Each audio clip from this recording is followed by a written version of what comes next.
बड़ी खबर हाजीपुर से, जहां लालगंज स्थित सिनेमा रोड में वर्चस्व को लेकर दो गुटों के बीच मारपीट हुई। मारपीट की पूरी वारदात दुकान में लगे सीसीटीवी कैमरे में कैद हो गई।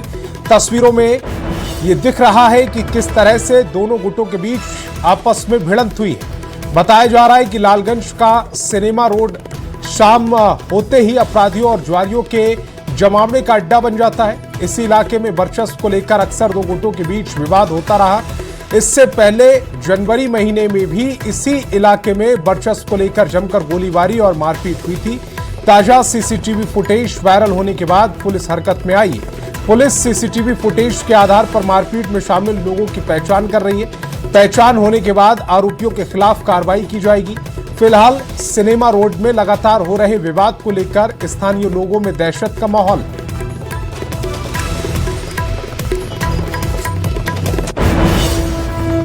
और बड़ी खबर सीवान से, जहां बेखौफ बदमाशों ने जमकर तांडव मचाया। सीवान में बाइक सवार बदमाशों ने दो युवक को गोली मारकर गंभीर रूप से घायल कर दिया। घटना जीबी नगर तरवारा थाना क्षेत्र के हकमा गांव के पास की है। घायलों को इलाज के लिए सीवान सदर अस्पताल में भर्ती कराया गया, जहां एक युवक की हालत गंभीर बताई जा रही है। बाइक सवार अपराधी घटना को अंजाम देकर मौके से फरार हो गए। घायलों को दीनापट्टी गांव का रहने वाला मनीष कुमार और सुमित सिंह है। फिलहाल पुलिस बदमाशों की पहचान और गिरफ्तारी के लिए छापेमारी कर रही है। साथ ही गोलीबारी के पीछे की वजह क्या है, इसका भी पता लगाया जा रहा है।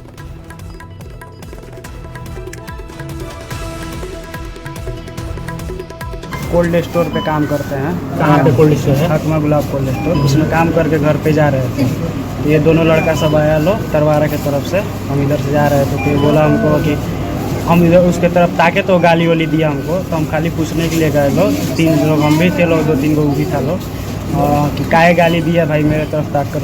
हम जा रहे थे तो उसके बाद वो निकाला पिस्टल और मेरे को मार दिया। मेरे को मारा तो मैं वहाँ से भाग गया। मेरे साथ में एक सुमित नाम का लड़का है, वो भी भागने लगा तो उसको भी मारा। तो इधर यहाँ पर पता नहीं कहीं लगा है। और एक लड़का जो मेरे साथ तो वो भाग गया। और खबर वैशाली के लालगंज से है, जहां टोटहा स्थित UHMS स्कूल परिसर में एक छात्र पर जानलेवा हमले की घटना सामने आई। इस घटना का लाइव वीडियो अब सोशल मीडिया पर वायरल हो रहा है। जिला शिक्षा पदाधिकारी ने इसे गंभीरता से लेते हुए स्कूल के प्रधान अध्यापक से स्पष्टीकरण पूछा। प्रखंड शिक्षा पदाधिकारी को मामले की जांच का निर्देश दिया गया। घायल छात्र के परिजनों ने लालगंज थाने में केस भी दर्ज कराया। घटना में छात्र के सर में गंभीर चोटें आई हैं। घायल छात्र का नाम अनीश कुमार है। बताया जा रहा है कि 18 अगस्त की सुबह करीब 9 बजे अनीश कुमार स्कूल में पढ़ाई करने गया था। इसी दौरान 8 से 10 लोगों ने अनीश के साथ मारपीट शुरू कर दी। आरोप है कि हमलावरों ने डंडे और लोहे की रॉड से अनीश के सिर पर कई हमले किए हैं। क्या हुआ है? मेरे साथ कुछ लोग कुछ आदमी आए मेरे साथ। कौन सा विद्यालय का मैटर है? कुछ माध्यमिक विद्यालय टोटा। अच्छा, क्या हुआ था जो ये सर में पट्टी वगैरह बांधे हुए हैं? मेरे साथ कुछ लोग आए और क्लास में ढूक के हमको बहुत मारने लगे, बांस मारने लगे, इसीलिए पट्टी उठाने लगे। ये जो बेरहमी से जो आपको मारे थे, विद्यार्थी लोग ही मारा है या कोई और मारा है आपको? विद्यार्थी के घर के बगल में के था। मतलब उसके गार्जियन लोग आए थे? बड़ी खबर राजधानी पटना से, जहां शराब लदी कार बेकाबू होकर डिवाइडर से टकराकर क्षतिग्रस्त हो गई। कार में रखी शराब की बोतलें सड़क पर गिर पड़ी। वहां से गुजर रहे लोगों में शराब लूटने की होड़ मच गई। शराबबंदी के बीच शराब लूटते लोगों की तस्वीरें वायरल हो रही हैं। राहगीर, ट्रक और कार चालक की नहीं बल्कि ई रिक्शा से जा रहे लोग भी शराब की बोतलें उठाते नजर आए। लोगों ने क्षतिग्रस्त कार से शराब की बोतलें लूटी। किसी ने मौका नहीं छोड़ा। कार से शराब की बोतलें गायब कर दी। कार सवार शराब तस्कर भी मौके से फरार होने में सफल रहा। पुलिस मामले की जांच में जुटी है। शराब तस्कर की पहचान और गिरफ्तारी के लिए पुलिस लगातार छापेमारी कर रही है। वायरल वीडियो खुशरूपुर थाना क्षेत्र के लोदीपुर की है।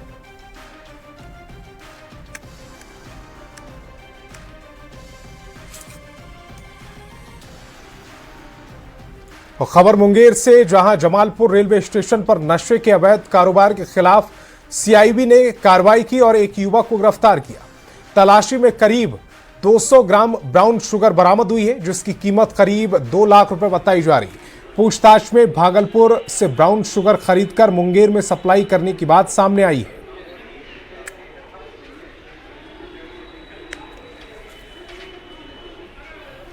खबर मोतिहारी से, जहां छतौनी थाना इलाके में पुलिस ने लग्जरी कार से 300 लीटर ब्रांडेड अंग्रेजी शराब बरामद की है। पुलिस ने कार में सवार 2 तस्कर नीरज कुमार और छविलाल कुमार को गिरफ्तार किया। वहीं पताही थाना की पुलिस ने गम्हरिया गांव से 1200 बोतल नेपाली शराब के साथ एक गाड़ी जब्त की है।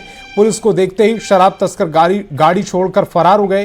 पुलिस में जब गाड़ी की तलाशी ली तो तकरीबन 1200 बोतल नेपाली कस्तूरी शराब की बड़ी खेप पकड़ी गई।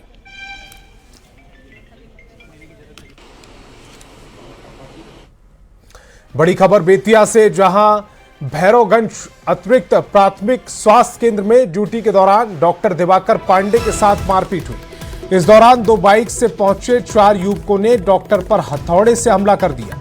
हमले में डॉक्टर के पैर में गंभीर चोट आई है। पुलिस सीसीटीवी फुटेज के जरिए आरोपियों की पहचान में जुटी है।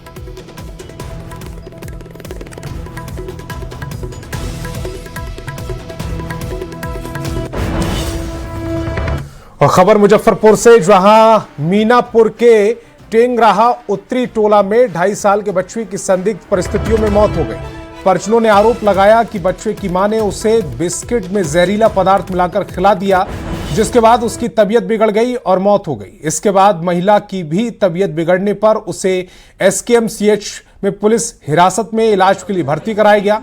सूचना पर पहुंची पुलिस ने बच्चे का शव पोस्टमार्टम के लिए भेजा और एफएसएल टीम ने मौके से नमूने जुटाए हैं। पुलिस के मुताबिक शुरुआती जांच में जहरीले पदार्थ के सेवन का शक है। मामले की जांच की जा रही है।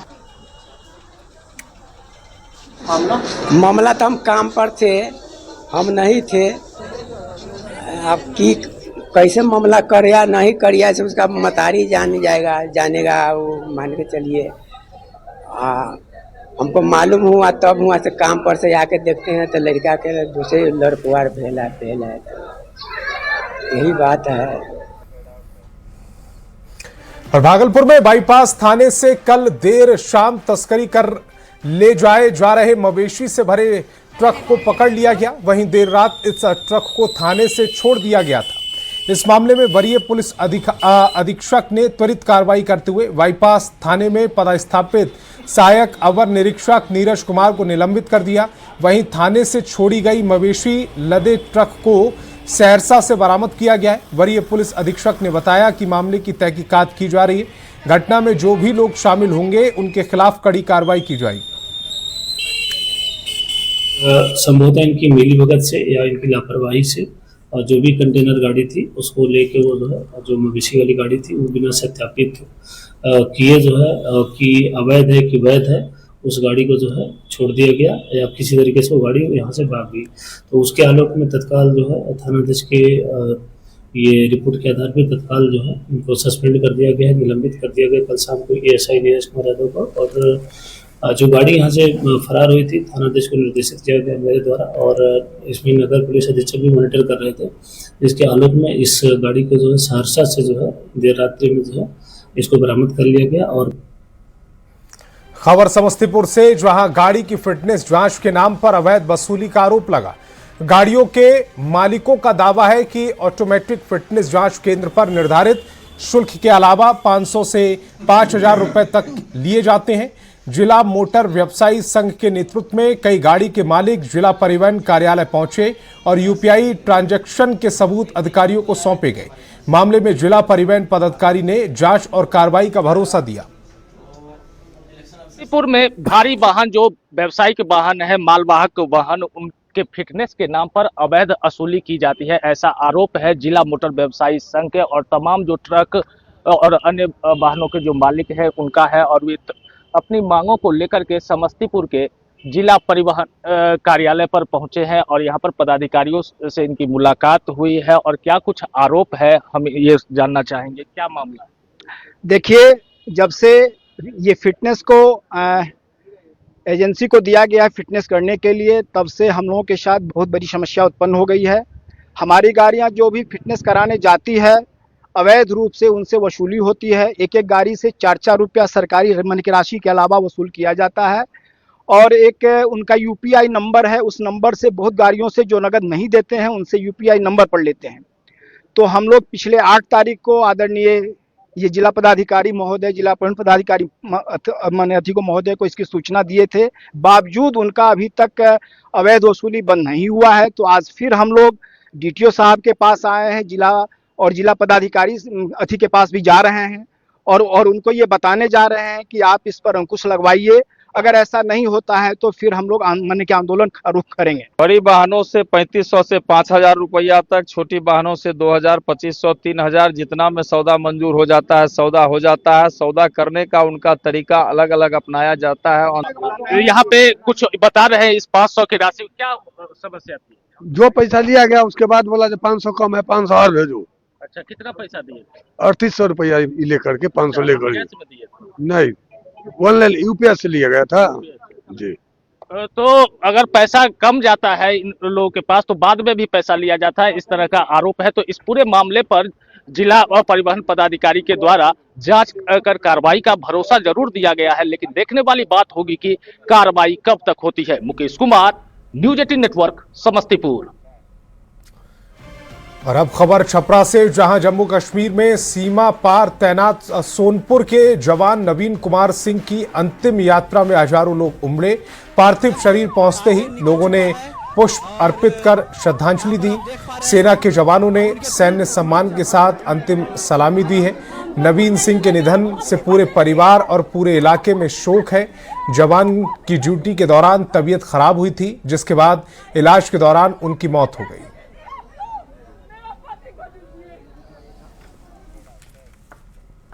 और पटना के गर्दनी बाग में धरना दे रहे अभ्यर्थियों से तेजस्वी यादव ने मुलाकात की। अभ्यर्थी बीपीएससी परीक्षा में धांधली के खिलाफ धरना दे रहे हैं। अभ्यर्थी 70वीं बीपीएससी परीक्षा रद्द करने की मांग कर रहे हैं। तेजस्वी ने उनकी मांगों का समर्थन किया। तेजस्वी ने TRA-4 के अभ्यर्थियों से भी मुलाकात की। TRA-4 के अभ्यर्थी शिक्षा मंत्री मिथिलेश तिवारी के इस्तीफे की मांग कर रहे हैं। TRA-4 के अभ्यर्थी एकल परीक्षा की मांग कर रहे हैं। तेजस्वी यादव ने अभ्यर्थियों से मुलाकात के बाद कहा कि बीपीएससी परीक्षा पारदर्शिता के साथ कराई जाए। बिहार बेरोजगारी का केंद्र बनता जा रहा है। छात्रों के भविष्य के साथ खिलवाड़ किया जा रहा है। तेजस्वी ने छात्रों के आंदोलन को उनका पूरा समर्थन है, अगर जरूरत पड़ी तो फिर सड़क पर उतरेंगे। तेजस्वी ने कहा कि मिथिलेश तिवारी बाई मिस्टेक शिक्षा मंत्री बन गए, उन्होंने छात्रों की बातें नहीं सुनी।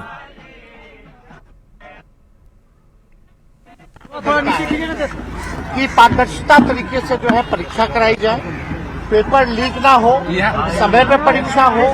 बेरोजगारी का केंद्र बिहार बनता जा रहा है और छात्रों के साथ, उनके भविष्य के साथ जो खिलवाड़ किया जा रहा है, ये सही बात नहीं। इसलिए हम सब लोग मिल करके इस लड़ाई को लड़ेंगे और ये निकम्मी सरकार को उखाड़ के फेंकेंगे। ये लोग जो आंदोलन जो शुरू कर रहे हैं, इस आंदोलन के साथ हम पूरा राष्ट्रीय जनता दल इन लोगों के साथ, हम सड़क पर भी उतरे थे और आगे भी जरूरत पड़ेगी तो हम सड़क पर इन लोगों के साथ उतरेंगे। जो छात्र कहेंगे, शिक्षा मंत्री जी सुन लीजिए कान खोल के, जो छात्र नौजवान कहेगा वही करना पड़ेगा, जो जनता कहेगी वही करना पड़ेगा। आप मंत्री बने हैं बाय मिस्टेक, लेकिन आपको जनता ही चुनती है। बीजेपी के विधायक और कई पार्षदों ने नगर विकास मंत्री नीतीश मिश्रा से मुलाकात की है। विधायकों और पार्षदों ने 27,000 लोगों को भेजे गए नगर निगम के नोटिस पर सरकार से राहत देने की अपील की। विधायक और वार्ड पार्षद ने मांग की कि सरकार इस पूरे मामले में हस्तक्षेप करे।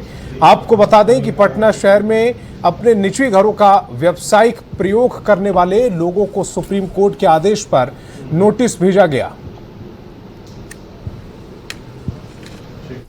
पटना में महिलाओं ने सावन मिलन महोत्सव मनाया। हरे परिधान और 16 श्रृंगार से सजी महिलाओं ने हाथों में मटका लेकर जमकर डांस किया। सावन महोत्सव में गीत, संगीत और उत्साह दिखा। महिलाओं ने सावन के महत्व और इससे जुड़ी अपनी खास यादें बताई। चल रहा है और सावन के महीने में महिलाओं का सावन मिलन महोत्सव जगह जगह नजर आ रहा है और यहाँ देख सकते हैं कि सावन मिलन महोत्सव की जो खूबसूरत तस्वीर है, हरे हरे परिधान और 16 श्रृंगार करके जो महिलाएं हैं वो सावन मिलन महोत्सव में नाचती झूमती हुई नजर आ रही है।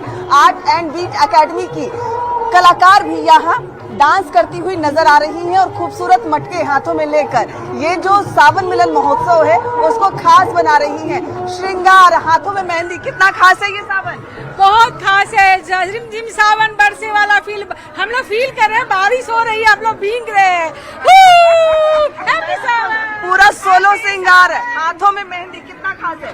बहुत खास है। हम सारी बहनें एक साथ जुटे हैं, बहुत मजा आ रहा है। हैप्पी सावन, मतलब एंजॉय करते हैं सावन में, करने का मौका मिलता है इसी बहाने। बिल्कुल, तो नाचती झूमती महिलाएं हम लोग इंतजार करते हैं आज के दिन का। श्रृंगार कहते हैं कि पतियों के लिए किया जाता है, सावन खासकर मेहंदी पति के लिए लगाते हैं। हाँ, पति के लिए लगाते हैं हम लोग।